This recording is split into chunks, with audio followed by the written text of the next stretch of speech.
Assalamualaikum warahmatullahi wabarakatuh. Hai semuanya, apa kabar?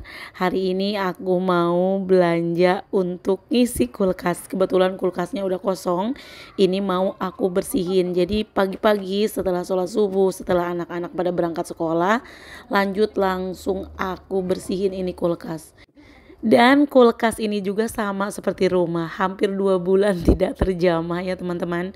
Tapi alhamdulillah masih terlihat tidak terlalu kotor walaupun memang berantakan. Nah, ini aku mau lap-lap aja. Jadi ngebersihinnya itu kalau misalkan kulkasnya nggak terlalu kotor, nggak usah menggunakan air sabun ataupun sabun. Nah, setelah itu lanjut aku belanja. Kebetulan sekarang ini nggak sempet ke pasar gitu ya teman-teman. Kalau ke pasar udah agak siang kayak gini, sepertinya udah pada habis. Jadi ini aku belanja di langganan aku. Ini tuh semuanya serba seger, ikannya juga sama karena memang udah milih gitu. Sayurannya juga yang paling aku senang itu seger banget. Oh ya teman-teman, di sini temanya adalah berhemat dan hidup sederhana. Di dalam Islam itu sangat melarang perbuatan yang mubazir, termasuk salah satunya sifat boros. Sebenarnya tak masalah memakai uang untuk membeli barang-barang ataupun liburan, tapi tetap harus mempertimbangkan sebijak mungkin sesuai dengan kebutuhan. Dan alhamdulillah aku tuh sudah melakukan metode seperti ini, belanjanya sekalian gitu, bisa 1 minggu ataupun 2 minggu, tapi biasanya aku tuh 10 hari sekali gitu ya teman-teman untuk belanja sayuran. Yang pertama itu hemat energi karena kita berangkatnya cuma dalam 1 bulan itu 3 kali ke pasar. Kemudian hemat juga biaya tentunya karena bolak-balik ke pasar itu kan memerlukan uang, ongkos, bensin kayak gitu. Nah, kalau 3 kali dalam 1 bulan lumayan kan, nggak terlalu boros. Dan yang paling aku suka ini tuh hemat waktu gitu ya teman-teman. Jadi kita tuh nggak buang-buang waktu setiap hari untuk nungguin tukang sayur ataupun untuk ke pasar karena semuanya udah tersedia di rumah, udah satset juga. Nah, ada beberapa hal memang yang harus diperhatikan kalau misalkan belanja sebanyak ini. Yang pertama dari cara penyimpanannya. Jadi yang perlu kita butuhkan adalah wadah yang kedap udara. Mereknya apa aja ya teman-teman, yang penting si plastiknya itu tuh udah BPA free yang paling utama karena bahaya juga ya kalau misalkan kita menggunakan plastik yang sekali pakai itu kan ada ya teman-teman. Jadi yang sekali pakai ataupun bekas makanan memang sebaiknya tidak dipergunakan dalam jangka yang lama.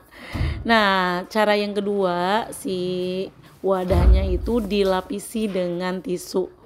Jadi tujuannya dilapisi dengan tisu ini supaya keringet atau basah dari sayurnya itu nanti ngendap di tisu. Nah, tisunya itu bisa digonta-ganti. Kalau udah basah misalkan tinggal diganti. Nah, ini udah aku masukkan sayurannya itu satu jenis, jadi tidak dicampur. Kalaupun dicampur, nah itu pasti yang mau terlebih dahulu kita pasak. Nah, yang lebih penting lagi, kita itu jangan dulu mencuci sayurannya. Biarkan aja seperti ini. Kalau kotor dielap-elap aja dan dibuang kotoran kayak tanahnya gitu. Nah, langsung dimasukkan secara utuh. Untuk penyimpanan kucai ini aku buang seluruhnya.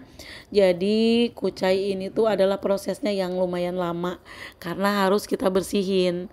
Jadi akar-akarnya yang banyak kotorannya dibuang. Jadi seperti kayak gini ya teman-teman caranya.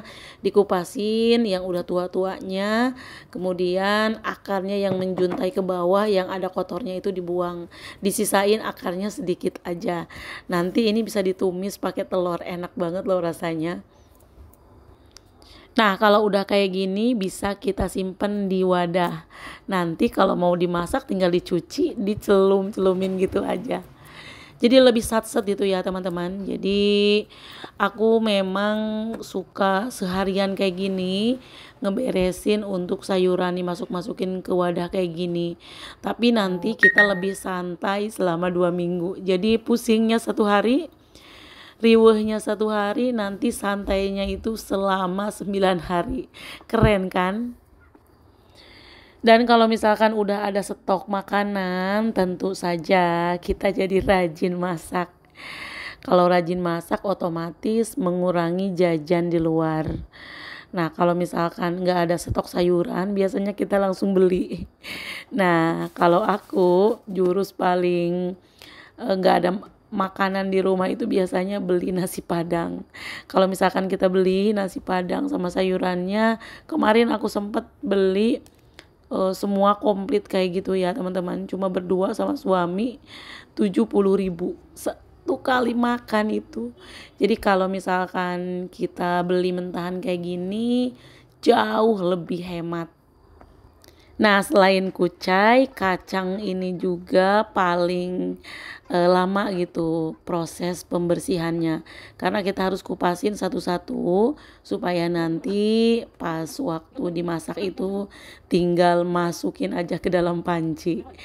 Nah, ini bijinya aku kumpulin, sebenarnya mau aku masukin ke wadah yang kecil itu. Tapi karena memang kalau proses kayak gini tuh biar lebih cepat ditaruh di wadah yang gede dulu. Dan untuk sampah sayuran itu tenang saja ya teman-teman, itu masih bermanfaat, tidak akan mubazir. Jadi kemarin aku udah beli satu kantong kayak gitu untuk menyimpan sampah-sampah yang bisa busuk kayak dari sayuran, daun kering. Nantinya kita masukin ada obatnya kayak pupuk, ada cairannya. Nah, nanti kita tutup, lama kelamaan berapa bulan kemudian katanya nanti bakal jadi tanah. Lumayan kan, bisa untuk nanam juga. Nah, nanti aku rencana pengen nanam sayur-sayuran walaupun sedikit di halaman rumah, di pinggir rumah juga masih ada lahan. Oh ya teman-teman, jangan salfok sama suara aku yang masih serak. Sebenarnya pas pulang hajian kemarin itu suara aku baik-baik aja gitu ya teman-teman. Tapi nggak tahu kenapa akhir-akhir ini, mungkin karena waktu di sana itu aku ngejaga makanan banget. Jarang makan yang pedas-pedas, jarang minum es. Di sana itu kayaknya nggak pernah gitu minum es. Makan yang pedas-pedas itu udah aku jaga banget karena takut sakit kan. Nah, kalau udah nyampe di rumah ternyata aku minum es terus makan yang pedas-pedas, jadi suaranya hilang. Tapi kalau batuknya enggak, alhamdulillah ya teman-teman. Nah, cuma gini aja, jadi suaranya itu agak serak-serak basah. Semoga teman-teman tidak terganggu ya dengan suara yang seperti ini. Nah, ini udah lengkap, ada sayurannya, ada proteinnya juga, ada ikan, terutama aku tuh perbanyak di ikan gitu ya teman-teman. Kalau ayam palingan juga untuk anak-anak kalau misalkan bikin nugget ataupun digoreng biasa, tapi kebanyakan sih ikan. Jadi kalau misalkan kita mau ngirit, yang penting ada protein hewani dan protein nabatinya.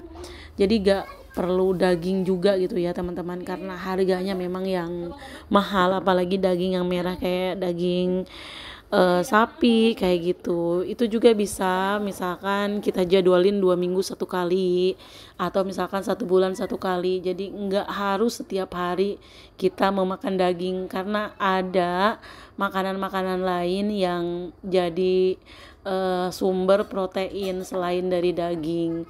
Nah, itu juga ada tahu, ada tempe, itu juga sama udah proteinnya gitu ya teman-teman. Nah, kalau aku memang lebih suka banyak dari sayuran ya teman-teman dibanding dengan daging-dagingan. Maklum orang Sunda makannya cukup sama lalap, ikan asin, sambel itu pun udah nikmat banget. Nah, alhamdulillah belanjaan aku kali ini hanya 210.000. Udah dapet sayur mayurnya, udah dapet perbumbuannya juga. Tapi memang kali ini tidak beli ayam gitu ya teman-teman. Jadi rencananya pengen beli ayam itu belakangan aja. Kalau misalkan ikan udah habis baru kita beli ayam. Nah, protein itu bisa kita dapatkan dari telur juga. Dan kebetulan pagi-pagi itu kebanyakan kalau sarapan pasti didominasi dengan telur. Nah, untuk kacang panjang kenapa aku elap-elap itu karena memang asalnya itu di dalam kulkas sisa waktu kemarin-kemarin. Jadi ada keringetnya aku lap-lap dulu. Nah, ini dia hasil belanjaannya 210.000. Ini cukup untuk hampir 2 minggu gitu ya, teman-teman. Dan ini belum termasuk telur gitu ya, teman-teman. Biasanya aku beli juga telur untuk menuhin kulkas. 1 kilo atau 2 kilo untuk stok di dapur. Alhamdulillah ya teman-teman, pokoknya berapapun uang belanjaan insya Allah bakalan cukup kalau misalkan kita bisa mengaturnya dan berusaha untuk mengaturnya. Dan nanti untuk penyimpanan di dalam kulkas juga dibeda-bedain. Kalau untuk ikan ataupun daging itu bisa langsung ditaruhnya di freezer. Nah, untuk daging yang merah kayak daging sapi gitu nggak perlu dicuci dulu. Kalau ikan itu memang harus dicuci dan dibersihkan untuk dalemannya. Ikan ini kalau misalkan tidak kita bersihin dalemannya itu bisa cepat busuk gitu ya teman-teman. Nah, kalau untuk tempe tahu itu ditaruh di kulkas bagian bawah aja. Nah, kalau untuk bawang, jahe itu lebih baik kita taruh di suhu ruangan aja. Aku taruh di rak, bawang putih, bawang merah, bawang bombay. Kemudian kalau kita beli kentang juga sama, tidak perlu dimasukkan ke dalam kulkas. Biasanya kalau dimasukkan ke dalam kulkas justru nanti bakalan tumbuh gitu ya teman-teman. Aku suka nyimpen rimpang-rimpangan juga sama di luar, kayak kunyit, jahe, kencur, terus serai gitu, semuanya aku taruh di luar, tidak di dalam kulkas. Sebenarnya untuk serai itu bisa dimasukkan ke dalam kulkas juga, tapi menurut aku di suhu luar juga itu jadi lebih awet gitu ya teman-teman, palingan juga kering.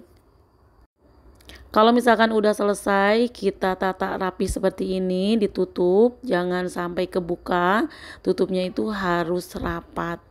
Jadi kita simpan berdasarkan makanan mana yang mau misalkan kita dahulukan. Usahakan itu ditaruh di paling atas karena nanti di dalam kulkas juga ini bakal bertumpuk-tumpuk. Nah, udah terlihat lumayan rapi gitu ya teman-teman, apalagi dengan warnanya yang sama.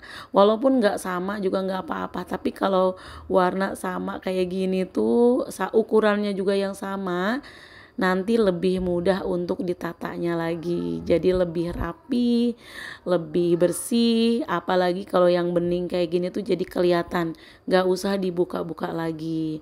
Nah, ini dia udah aku masukkan ke dalam kulkas, yang kebetulan kulkasnya itu udah tadi aku bersihin gitu ya teman-teman pagi-pagi. Jadi kita itu sekalian pagi-pagi sebelum berangkat ke pasar atau sebelum berangkat belanja itu kulkasnya diperiksa dulu. Jadi apa aja yang masih ada stoknya sehingga nanti tidak terjadi penumpukan bahan makanan dan takutnya mubazir juga kalau misalkan busuk. Nah, itu salah satu tips juga supaya belanja kita itu lebih hemat. Yang pertama, dicek dulu sambil dibersihin kulkasnya. Jadi untuk jadwal membersihkan kulkas sama seperti jadwal belanja. Kalau mau belanja baru si kulkasnya itu dibersihin. Jadi kulkas kita itu dalam keadaan bersih, insya Allah nanti sayurannya pun bakalan bersih dan bakalan sehat ya, walaupun tidak dicuci terlebih dahulu loh ini. Nah, jadi penyimpanan seperti ini dimasukin ke wadah bisa membuat kulkas kita itu selalu rapi, selalu bersih. Nah, ini aku tumpuk ke belakang. Jadi satu yang bawah itu ada 6 wadah atau 6 kotak gitu. Nah, untuk bagian kotak yang didorongnya itu aku keluarin dulu supaya muatnya lebih banyak di paling bawah. Dan memang kulkas ini tuh terasa lebih penuh kalau misalkan baru aja belanja. Tapi kalau udah 2 minggu kemudian kosong kembali ya teman-teman. Jangan lupa dilap-lap ya. Kalau misalkan kulkasnya udah terlanjur kotor, lebih baik di deep clean terlebih dahulu karena itu bakalan berpengaruh juga ke makanan.